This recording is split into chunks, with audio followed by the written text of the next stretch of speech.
Assalamualaikum warahmatullahi wabarakatuh. Apa kabar Bapak Ibu semua? Kembali bersama saya Desi Afriani, Widyastara BDK Padang, pada pelatihan jarak jauh peningkatan kinerja staf. Tetap semangat dan selamat mengikuti.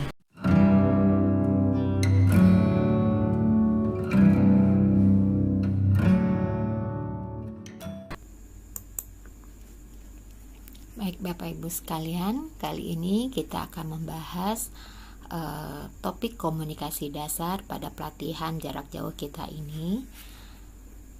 Sebelum kita masuk ke materi, ada baiknya kita melihat kompetensi dasar yang ingin dibangun dari pelatihan ini, yaitu di mana peserta diharapkan nantinya mampu memahami dasar-dasar komunikasi, jenis-jenis komunikasi dan komunikasi dalam organisasi, serta menerapkan etika dalam berkomunikasi dengan beberapa indikator yang ingin dicapai. Bapak Ibu sekalian, ketika berbicara tentang komunikasi, maka yang terpikir oleh kita adalah ketika kita berbicara dengan orang lain. Padahal makna komunikasi itu sendiri jauh lebih luas daripada itu. Definisi komunikasi ini banyak diberikan, baik itu oleh para ahli, kamus-kamus besar. Namun pada dasarnya kita bisa melihat bahwa secara sederhana komunikasi diartikan sebagai suatu proses penyampaian informasi, baik berupa pesan, ide ataupun gagasan dari satu pihak kepada pihak lain.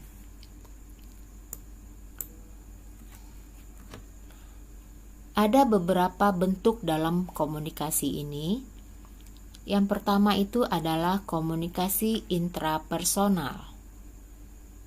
Intra berarti ke dalam. Jadi komunikasi intrapersonal adalah komunikasi yang dilakukan dengan diri sendiri. Contohnya ketika kita berbicara dalam hati, ketika melihat sebuah objek yang mengagumkan. Kemudian ada bentuk komunikasi interpersonal, yakni komunikasi antara dua orang atau lebih secara tatap muka. Bentuk lain, komunikasi kelompok, baik itu komunikasi yang terjadi dalam kelompok formal maupun informal. Kemudian kita juga mengenal bentuk komunikasi publik. Berbicara tentang publik, yang terbayang adalah orang banyak. Jadi, komunikasi publik adalah komunikasi yang diberikan untuk orang banyak. Selanjutnya ada komunikasi organisasi, yakni komunikasi yang terjadi dalam sebuah organisasi.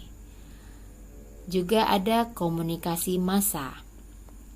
Massa di sini maksudnya adalah media massa. Jadi bagaimana komunikasi dilakukan melalui atau menggunakan media massa. Bentuk selanjutnya adalah komunikasi antar budaya, yaitu komunikasi yang dilakukan oleh dua pihak yang memiliki budaya yang berbeda. Contohnya komunikasi antara orang yang berasal dari Pulau Sumatera dengan orang yang berasal dari Pulau Jawa ataupun pulau lainnya. Kemudian kita juga mengenal bentuk komunikasi internasional, yaitu komunikasi yang dilakukan oleh dua pihak yang mewakili negaranya masing-masing. Ini biasanya dilakukan untuk delegasi-delegasi di forum internasional.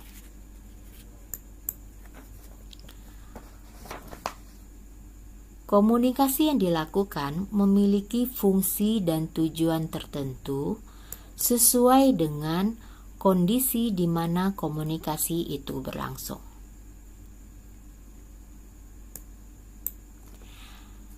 Nah, untuk proses komunikasi ini ada beberapa unsur yang membentuknya. Ketika salah satu unsur tidak terpenuhi, akan bisa berakibat pada ketidaklancaran dari komunikasi yang terjadi. Unsur utama di sini adalah komunikator, komunikan, dan media. Contohnya ketika komunikator dan komunikan itu ada tapi media atau salurannya tidak ada, maka komunikasi akan bisa terhalang.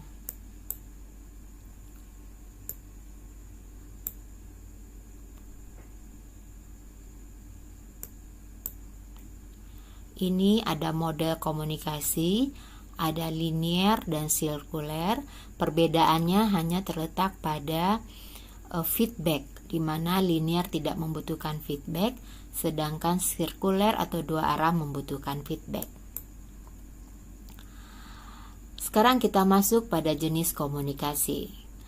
Komunikasi ini bisa dibedakan atas beberapa jenis, di antaranya kalau kita lihat dari cara penyampaian, komunikasi bisa dibedakan atas komunikasi verbal dan komunikasi nonverbal.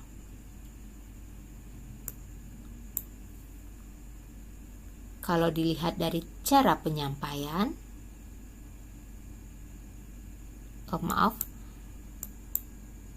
menurut sifatnya bisa kita bedakan atas komunikasi lisan dan komunikasi tertulis. Kemudian kita bisa melihat jenisnya dari jalan informasi. Kita mengenal ada komunikasi ke bawah atau downward communication, antara atasan ke bawahan. Kemudian komunikasi ke atas atau upward communication, yaitu dari bawahan ke atasan. Selanjutnya ada komunikasi horizontal atau horizontal communication, yaitu antara kelompok atau individu pada level yang sama. Dan yang terakhir adalah komunikasi diagonal, yaitu komunikasi yang dilakukan antara bagian yang berbeda dengan tingkatan yang berbeda pula. Kalau dilihat dari perilakunya atau menurut perilakunya, komunikasi bisa kita bedakan atas komunikasi formal atau resmi, komunikasi informal atau tidak resmi, dan komunikasi nonformal, yaitu antara formal dan informal. Contohnya lobi-lobi, urusan kantor di kafe-kafe yang sekarang ini sedang maraknya dilakukan oleh orang-orang dalam lingkungan bisnis biasanya. Kemudian menurut ruang lingkup, nah di sini kita bisa melihat adanya komunikasi internal, yaitu antara orang-orang yang ada dalam satu organisasi. Kemudian komunikasi eksternal, yaitu antara organisasi dengan pihak luar organisasi. Sekarang kita akan fokus pada komunikasi organisasi. Ini ada beberapa definisi yang diberikan oleh para ahli tentang komunikasi organisasi.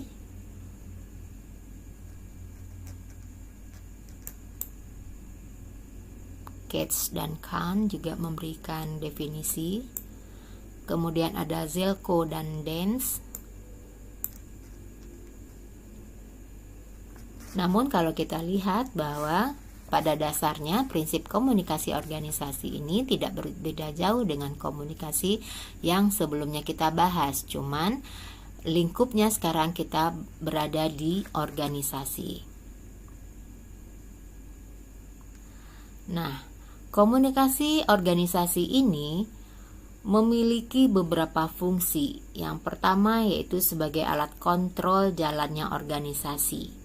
Kemudian ia dapat memotivasi seluruh SDM dalam organisasi, bisa menjadi alat untuk mengekspresikan emosi atau perasaan dari anggota organisasi, dan yang terakhir sebagai alat untuk memberikan informasi dari organisasi kepada individu-individu atau kelompok dalam organisasi.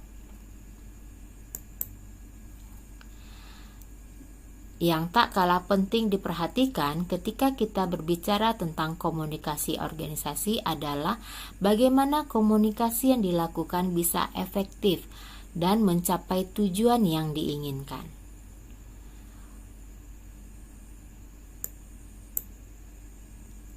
Nah, untuk tercapainya komunikasi yang efektif tersebut, ada beberapa kaidah yang perlu diperhatikan, di antaranya yaitu kaidah respect, bagaimana kita mampu menghargai setiap lawan bicara.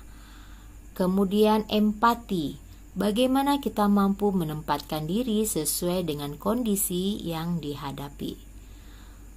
Audible, bagaimana kita mampu menempatkan diri sesuai dengan kondisi yang dihadapi.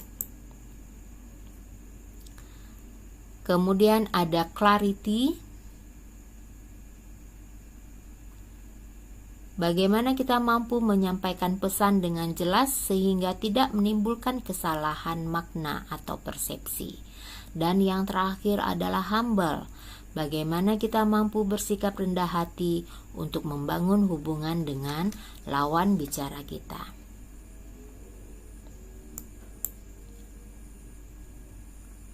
Ini juga ada beberapa aspek komunikasi yang efektif itu.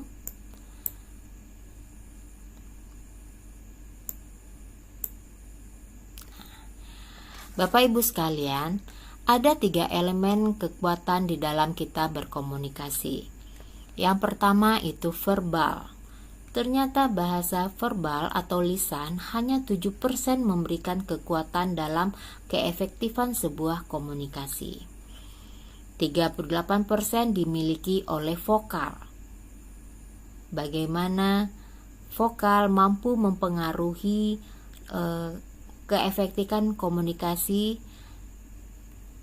dari suara yang dikeluarkan, volume, intonasi, artikulasi yang terakumulasi dalam warna suara. Jadi vokal inilah yang menjadi fokus orang di dalam mendengar pesan yang disampaikan. Kemudian ada visual. Ternyata visual ini memiliki 55% mengambil andil dalam kekuatan komunikasi. Jadi apa yang dilihat dari diri seseorang ketika sedang melakukan komunikasi itu banyak memberikan pengaruh terhadap keberhasilan sebuah komunikasi. Nah, ini ada tipe-tipe lawan komunikasi. Dalam berkomunikasi, ada baiknya kita juga mengenali tipe-tipe lawan bicara kita. Apakah ia seseorang yang memiliki tipe visual, auditory, atau kinestetik. Nah, masing-masing tipe memiliki gaya komunikasi tersendiri. Ketika kita mampu mengenali tipe dari lawan bicara kita, maka akan membantu dalam melancarkan tujuan dari komunikasi yang dilakukan karena kita telah menyesuaikan dengan gaya yang dimiliki oleh mereka.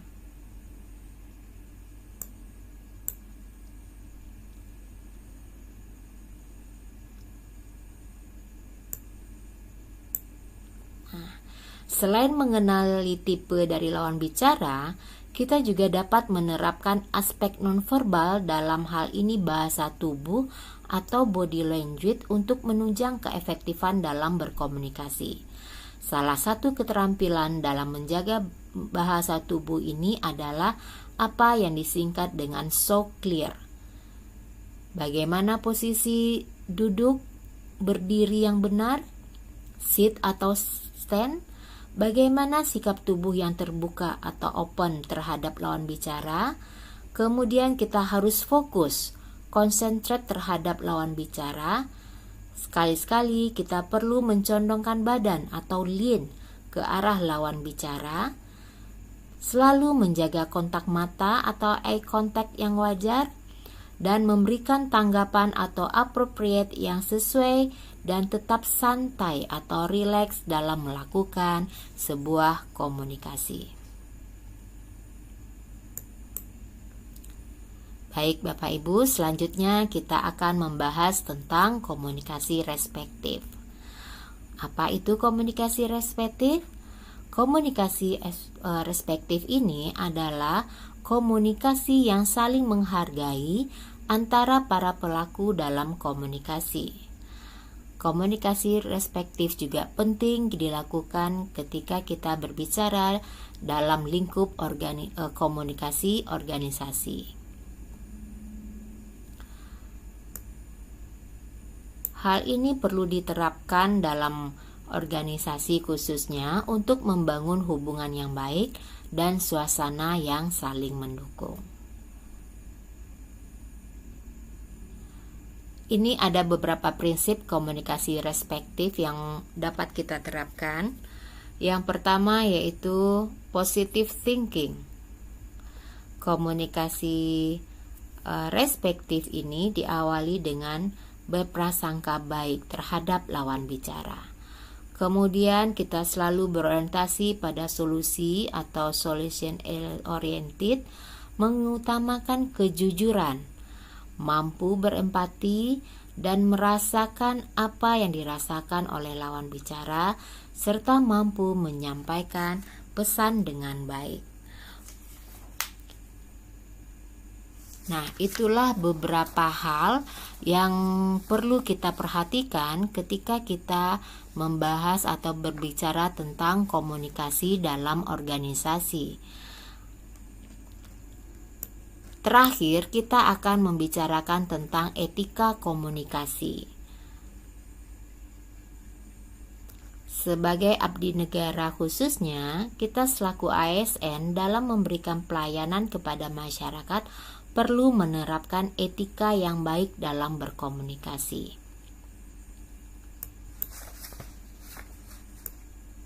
Ini kita melihat perbedaan antara etika dan etiket dari sisi makna.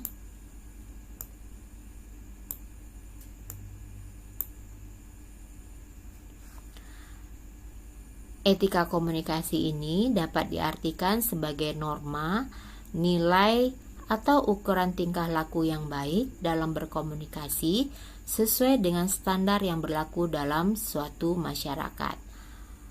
Baik di suatu masyarakat belum tentu baik pada masyarakat lainnya.